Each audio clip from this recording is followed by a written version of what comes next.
صباح الفل. عاوزه اقول لكم على سر صغنن قد كده. انا فاقده الشغف. دي حقيقه على فكره.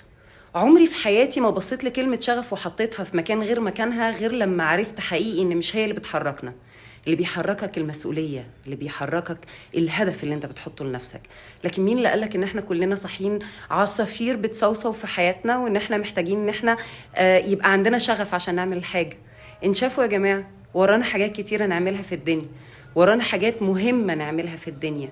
ممكن نلاقي شغف وممكن ما نلاقيهوش، فكملوا.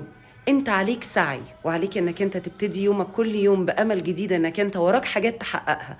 لكن فكرة ان انا افضل قاعد علشان الحاجة اللي ورايا احققها بمسمى الشغف والسعادة، وان انا ابقى متزقطط ومتنطط كده وانا نازل رايح شغلي اعمل التاسكات اللي انا اصلا مش طايقها، نفوق شوية.